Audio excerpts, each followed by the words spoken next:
Hello everyone and welcome to my channel. Today I will give you pros and cons of using two varnishes, Gamvar varnish versus Damar varnish. And at the end of the video I will teach you how to make retouch varnish from two of those varnishes. Before Gamvar varnish came to the market, which was about 20 years ago, I've used Damar varnish, and Damar varnish for me was a really tough varnish to use. Damar varnish is made from two elements. One is a natural resin that comes from trees that grow in Malaysia and Thailand. In fact, the name of Damar comes from an island in Asia. The second part of the varnish is a solvent to dissolve the natural resin.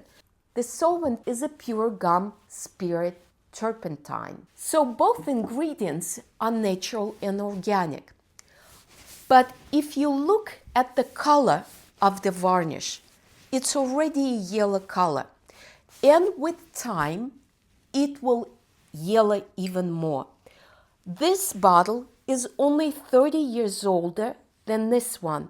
So you can see the changes that 30 years made in the varnish.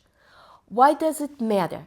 Because your white highlights and the white parts of your painting will turn yellow and warm and will lose the strength of the light. The second part that I dislike about this varnish is how hard it is to apply. It has a high viscosity, so when you draw your brush through your painting, you feel the resistance and it becomes tacky really fast.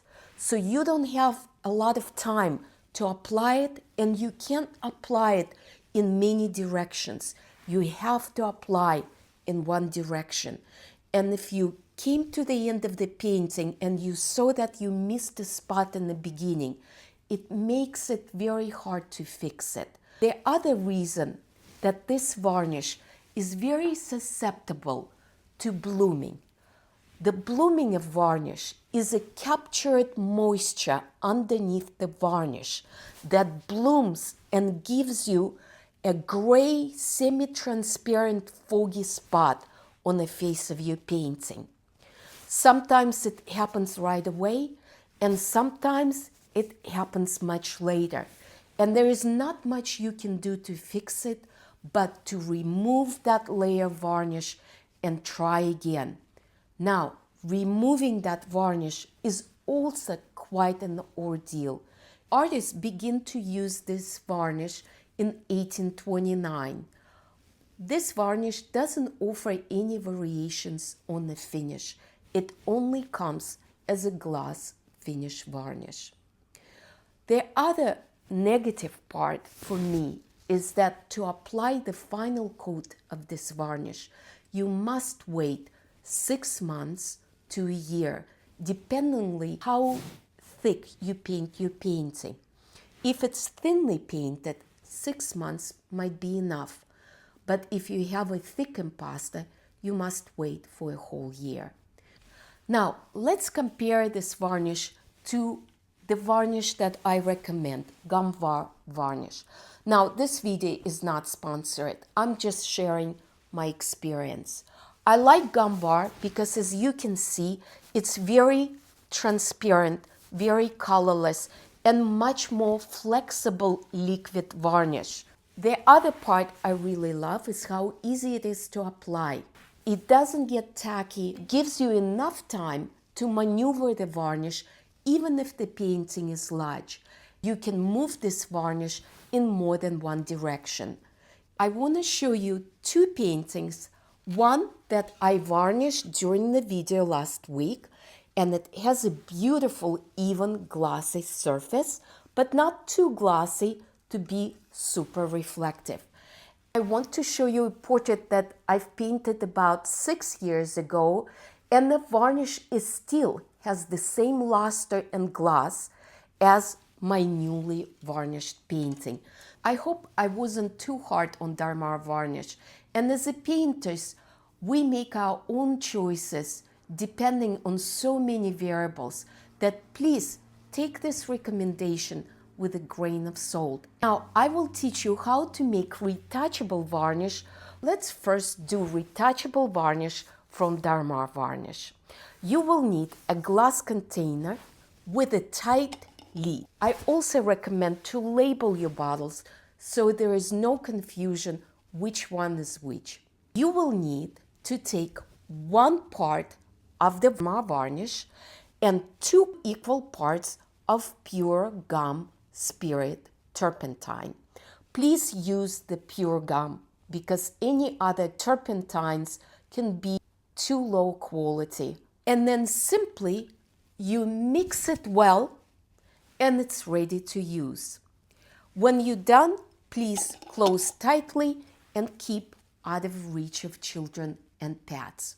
Now, the formula for Gamvar varnish for retouch, you take 1 part of varnish of Gamvar and only half of the solvent Gamsol.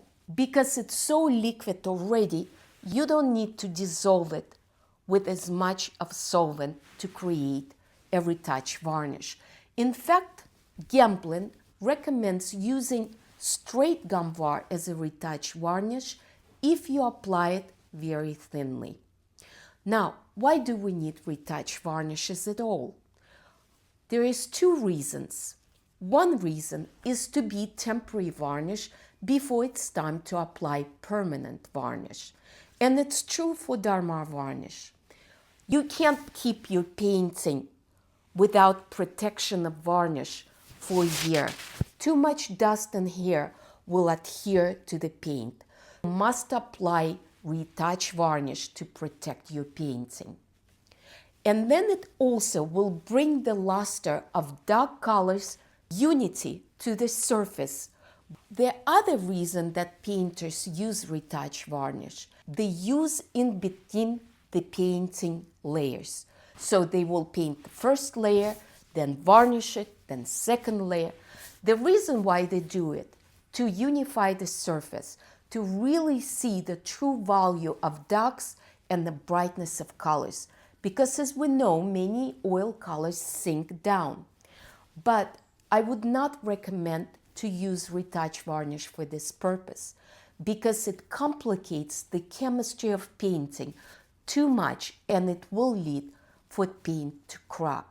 Now, what you can do is just to use the medium you already use in painting and just thinly oil it out and wipe that oil out.